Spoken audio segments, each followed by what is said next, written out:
Howdy folks, Grebner here with Grebner Outdoors. Now a lot of you have wanted to know about how I've reinvented myself. What's my diet? What's my exercise? The first thing that I had to do is detox. Get rid of all processed sugar from my diet. Now this is not a video about diet or workout. This is a video about how I changed my entire lifestyle. And I have found a lifestyle that I can relate to and that I can sustain. It's not easy at the beginning, but nothing that is easy is ever really worth doing.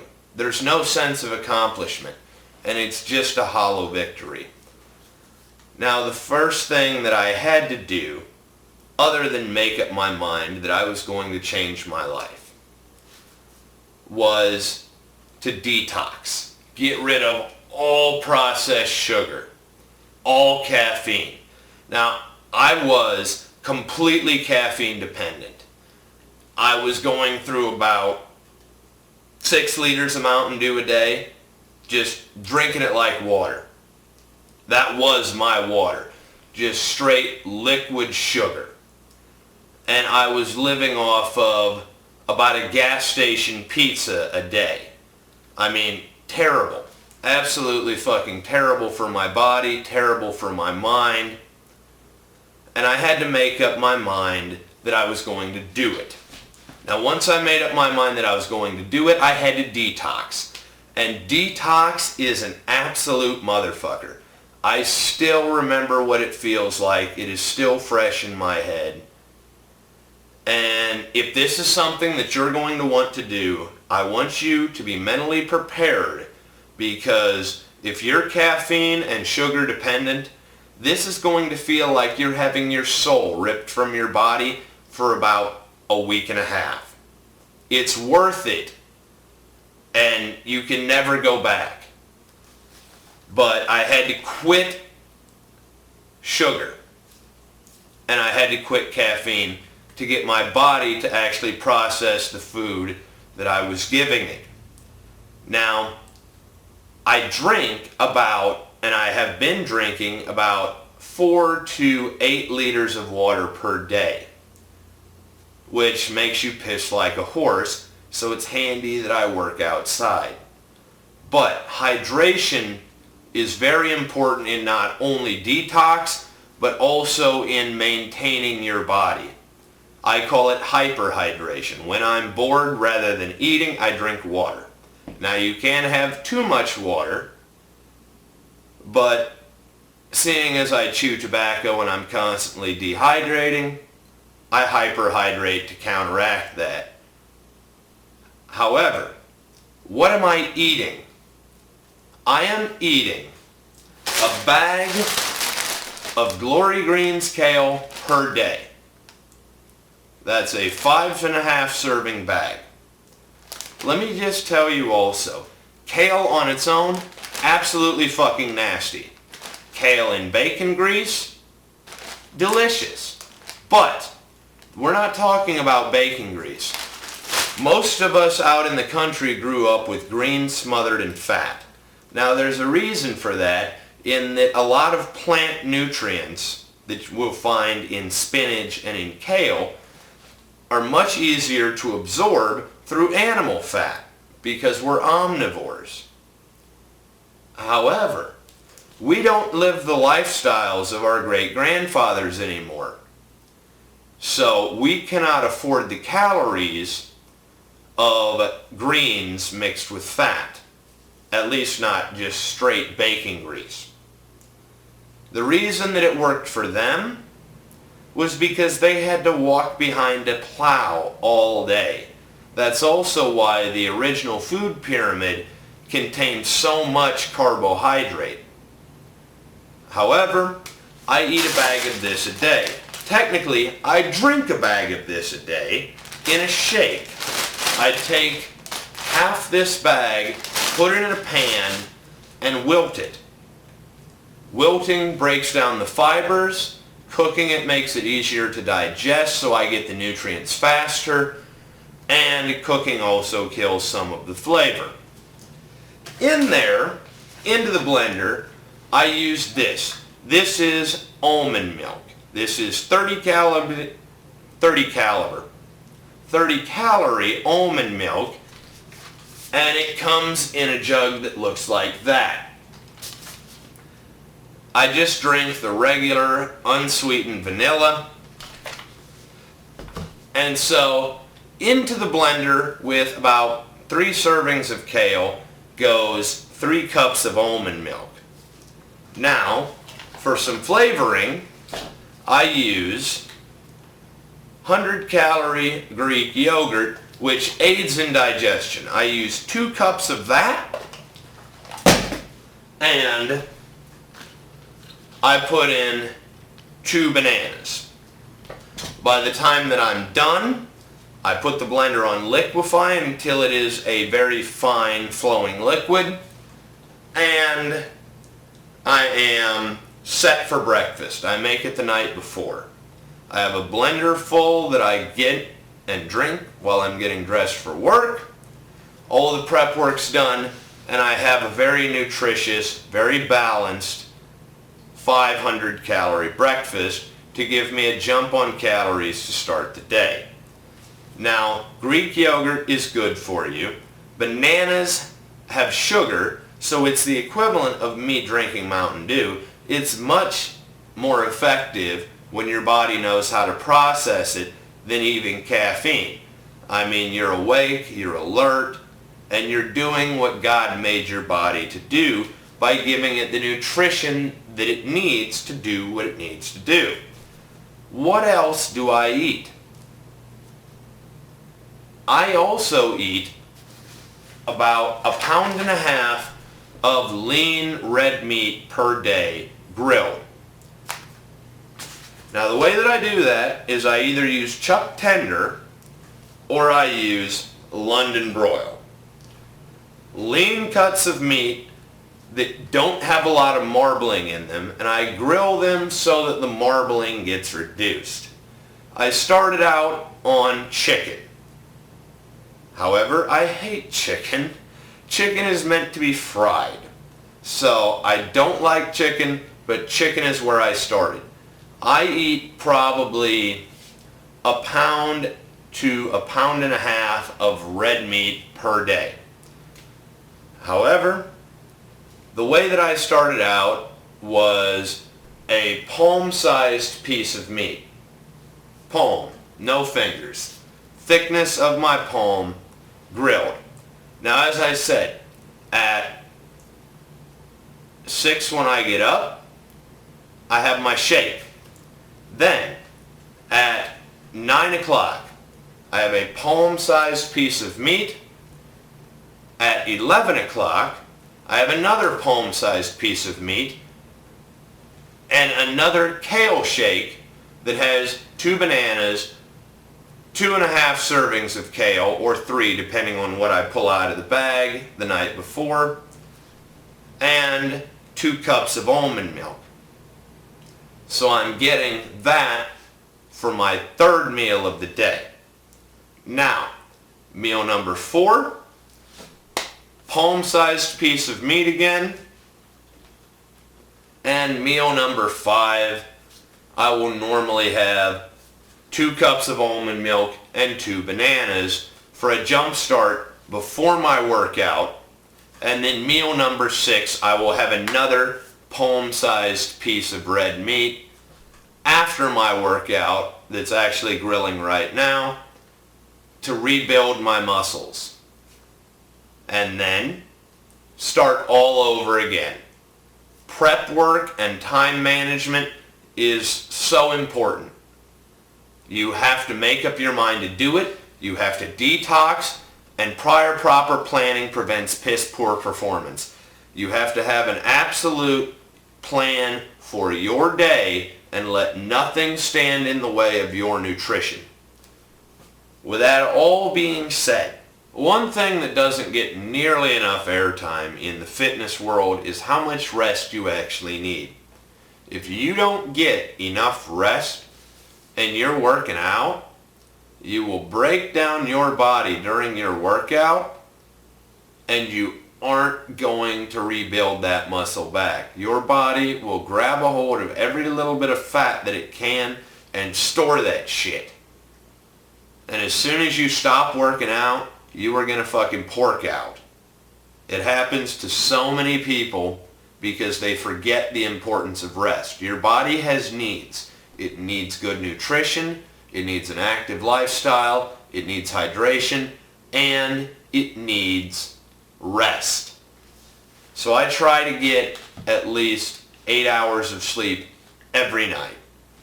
I also cannot stress the importance of time management enough. Get home, do your prep work, do your workout, shower up, go to bed, go to fucking work, and do it all the very next day. Keep on your eating schedule at any cost. And get plenty of sleep and drink plenty of water. This is not a fast process. I have heard this lifestyle that I've adopted described as the Nomadic Hunter lifestyle. I work out 6 days a week. We'll eventually get to that workout that I do and where I started at in this video a little bit later. But I work out 6 days a week, and the way that I had it explained to me makes a whole lot of sense. We are essentially the same people that chased buffalo and mammoth off of cliffs with sharp sticks.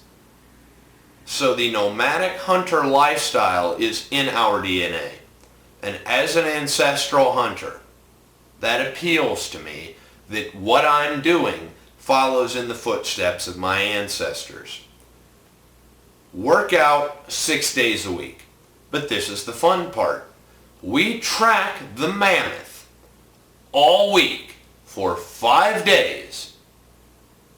And then we kill the mammoth on Saturday. And we feast. That is our cheat meal. One meal on Saturday, we can eat whatever we want, however much we want, and we feast because we're giving ourselves a reward for our kill. Then, Sunday, we feast again. And then Sunday night, we pack up our shit and we go on the trail of the mammoth again, starting the week with a Sunday night workout. Now I'm going to be honest with you. When you get into this, the cheat meals are great. They are going to mean the absolute world to you.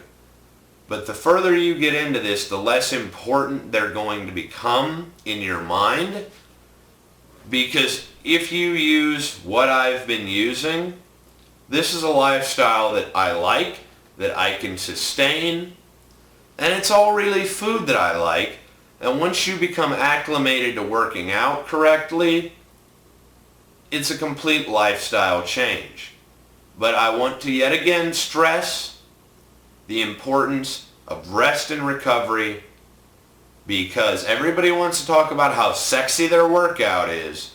Nobody wants to talk about that you need to get enough fucking sleep. I work out 6 days a week, just like I said. However, my workout is a little bit intense, but I did not start where I am. I use kettlebell and active recovery, and I only work one side of my body at a time. The reason that I only work one side of my body at a time, and I always work my weak side, my left side, first. The reason that I work out one side of my body at a time is that it gives me a reason to have more reps. And let's say I'm working this arm. Then I have to work this arm. My heart has to pump blood from this arm into this arm, and it becomes cardiovascular weight training. Now before I close and let you see the workout if you're so inclined, I want to talk about tracking results. This is a Orin. This is a scale that calculates body fat and muscle. Works for males and females. You weigh in naked. I would suggest weighing in on Saturday morning after you have a bowel movement. That way you get an absolute result. Now, your body fat and your muscle composition, this isn't being scientifically measured, but it does give you something to actually see real results with. And so I would suggest, if you're going to do this, invest in a calculating scale. My workouts. They're slightly extreme at this point. I did not start where I am now, but if you're so inclined to see my workout, stay tuned. I have taken and videotaped the first set of each exercise, and I will be narrating it. Right now I work out my upper body and my legs with a 55-pound kettlebell. I also work out my core with a 35-pound kettlebell because they're smaller muscles and I don't want to do too much damage to them, because when working out, form and repetition is much more important than weight. Now keep in mind, everything that I've told you, I'm not a dietitian, I'm not a nutritionist, I'm not even a bodybuilder. And I'm definitely not a doctor. A little bit of a witch doctor, but I'm not a doctor. So seek professional help before you start a regimen. I hope that this video is helpful in sparking some of you to change your lifestyle. While it is meant to be entertaining, it is slightly instructional, but this is just my plan that I've been following. I hope you guys enjoyed watching. Tex Grebner, Sexual Tyrannosaurus. I'm fucking back. As always, God bless all my sportsmen of America. Join the NRA to protect our rights. Just got my friends over at legallyconcealed.org. Thank you very much to those of you involved in law enforcement and those of you who served in the military. And thanks for watching Tex Grebner Outdoors. Stay tuned for the workout. Anyone who has ever played a game like Skyrim knows you do the grind to do the quest. You have to level your body up. This is like nothing else that you will ever do.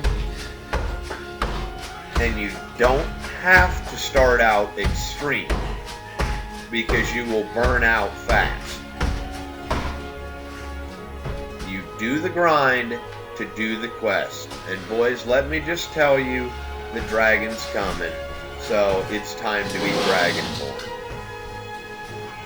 First things first, I believe in functional fitness. There's no point in having a beach body if you can't fight with it or hunt with it. I warm up with 50 mountain climbers. Then I do push-ups, sit-ups, and leg lifting twists. That is also my active recovery. I do 10 push-ups, 10 sit-ups, and 10 lifting leg twists in between every different exercise. So it comes out to that I am doing 50 push-ups a night, 50 sit-ups a night, 50 twisting leg lifts a night, and 250 mountain climbers a night.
It is very important to stretch your muscles before you work them. I cannot stress enough the importance of stretching your muscles. Now, stretching does break down your muscle fibers, but it also gets them used to moving in a certain direction so that you're not starting out cold. A warm-up and stretching is, of course, very important. When you're working out your legs, stretching is even more important because you have to use your legs to get around. So if you pull something, you will definitely know about it, and it will affect your ability not only in your working out, but in your everyday life.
The goblet squat. This works my legs, but also because I'm doing it one-armed, this works my arm, and it works my core because not only am I having to pump blood to one side of my body and then pull it out and pump it to the other side, it works the core because I have to stabilize slowly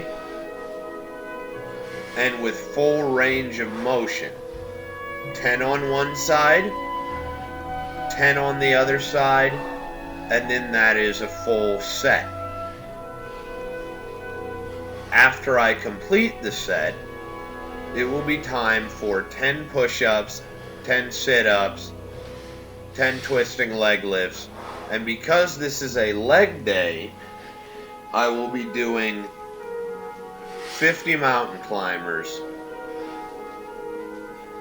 in between every single set. That includes my lunges that you're about to see me do here. In between every set that contains 20 reps, I will do 10 push-ups, 10 sit-ups, 50 mountain climbers, and of course 10 twisting leg lifts. So it comes out to 100 push-ups, 100 sit-ups, and 100 twisting leg lifts, as well as a total of 500 mountain climbers by the time that I am finished. You do not have to use heavy weight. Form is the most important, followed by reps, and weight is irrelevant and relative to the workout that you're doing. Now I'm changing to the other side. When I began, I started out with a 25-pound kettlebell working this circuit once, and I was only able to do 5 good push-ups. I was only able to do 5 good sit-ups. I was only able to do 10 mountain climbers and 5 twisting leg lifts.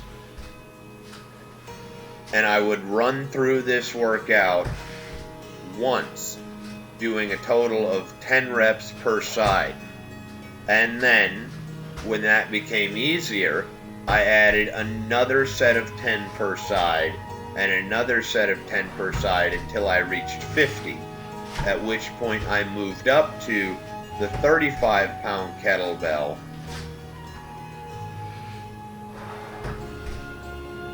and then worked my way up to 50 reps per side. Finally, where I am now, using a 55-pound kettlebell, 50 reps per side. The next day, the same workout in the beginning is the active recovery warm-up. 50 mountain climbers, 10 push-ups, 10 sit-ups, 10 twisting leg lifts.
The upper body day is clean and press.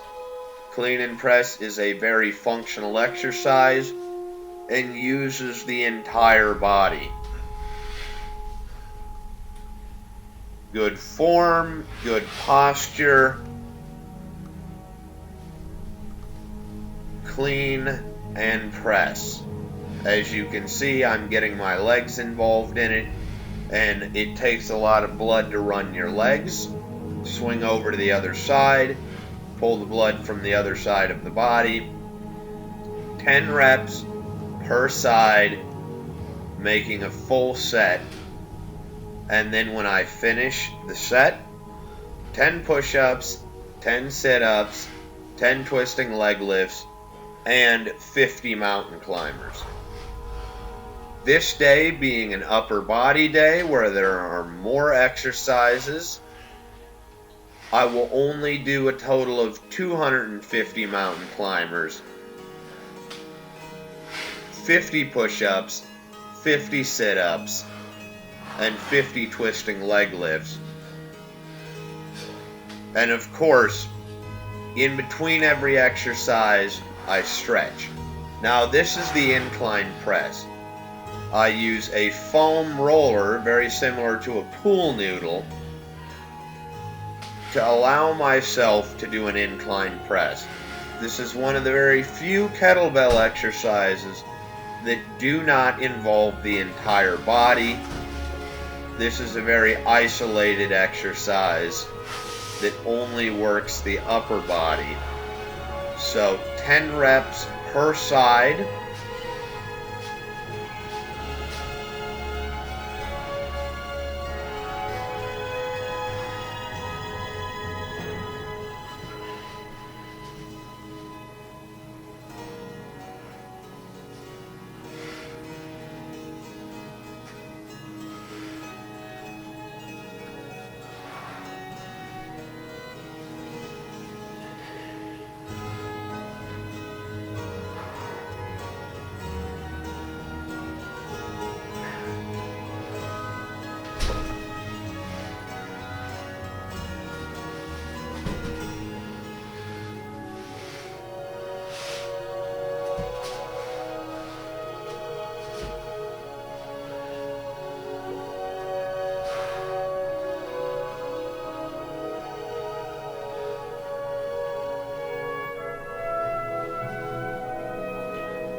Now, as I mentioned before, I did not start working out with a 55-pound kettlebell.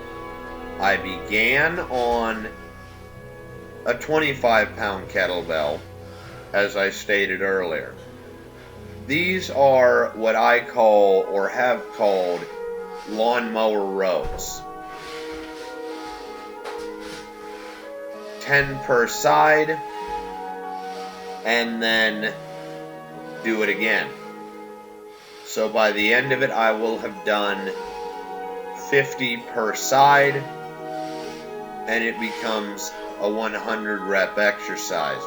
When I have completed the exercise, it's time for cardio active recovery. 10 push-ups, 10 sit-ups, 10 twisting leg lifts, and 50 mountain climbers. These are power curls, as I call them. I'm sure they have a different name. As you can see, this is not an isolated exercise. My entire body is involved in it. 10 reps per side, then swing over to the other side. And then when those reps are completed, a total of 50 reps per side.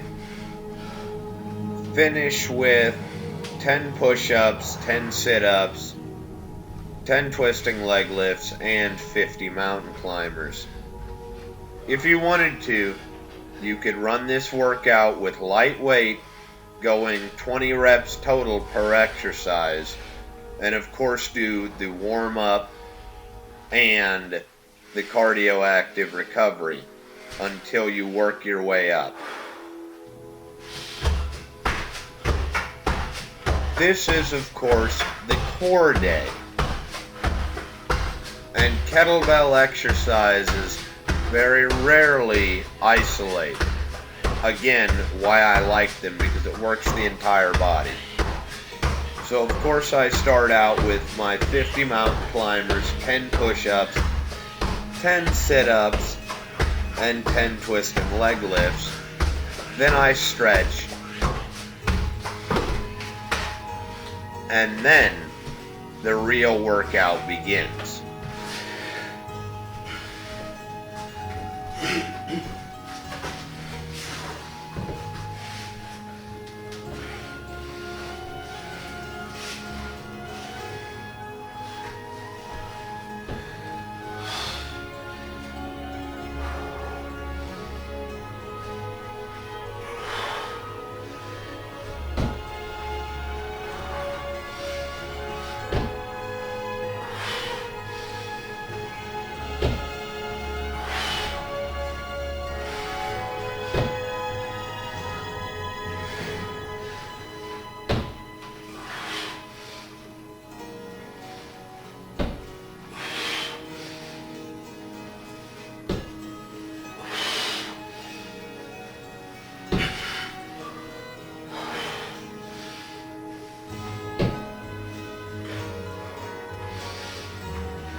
first exercise that I actually do is Turkish get-ups. Turkish get-ups are an absolute motherfucking grind. Weight held above the head, get to your feet, and the rep is not complete until you are laying flat on the ground again. Breathing and core tension are very important, and this is a total body exercise that requires a lot of stabilization. If you have to do this work with light weight or no weight until you get yourself used to moving this way, then so be it. But this is very much an applied fitness exercise, because very few times will you start out a fight on your feet. You will probably be on your back with something in your hand after you've taken a cheap shot and have to fight your way to your feet. Or you have fallen down in the woods with a pack on and now you have to get to your feet. This is very much applied fitness. It is a complex exercise, and it is an absolute grind. And it is very time-consuming and strenuous. To ensure that my heart rate never really drops, because this is so time-consuming, after I have done 10 reps per side, making a full complete set, I will do, in between every set of my Turkish get-ups, 10 push-ups, 10 sit-ups, 10 twisting leg lifts, and 50 mountain climbers, making this potentially the most extreme day, or most extreme 2 days, of my 6-day workout plan.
Next in line is side bends. I'm holding the weight above my head with good posture, bending down and touching my calf. I'm having to stabilize with my core and working my arm at the same time. As you can see, and as I mentioned before, I'm using a smaller kettlebell. I do my core workout currently with a 35-pound kettlebell, and I started out on a 25-pound kettlebell. When those reps are complete, I trade over and do the opposite side of my body, making my heart pump blood into the new side of the body that is being worked, and forcing my body to stabilize with my core with my hand above my head. Again, very much applied fitness. 10 per side makes a full set. I do 5 sets, which comes out to 100 reps in total. Standing twists. I have my feet together and I'm twisting my core and lifting. So I'm working my arms and my core.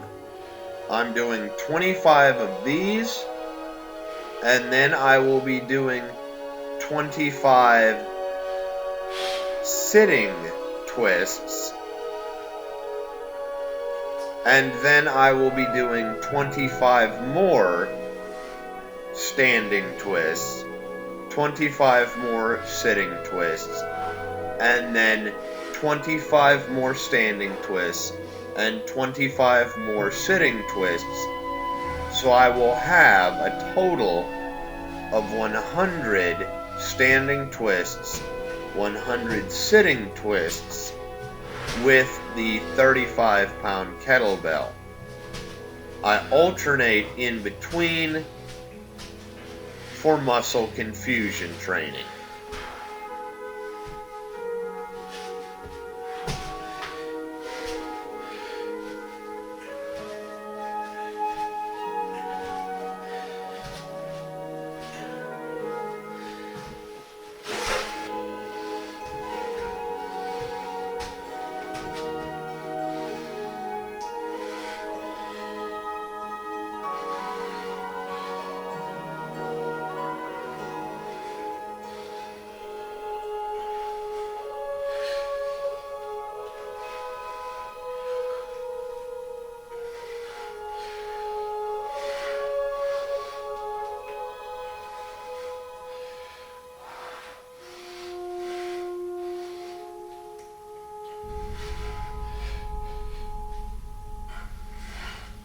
Now, as this workout draws to a close, let me restate that, again, 6 days a week I work out.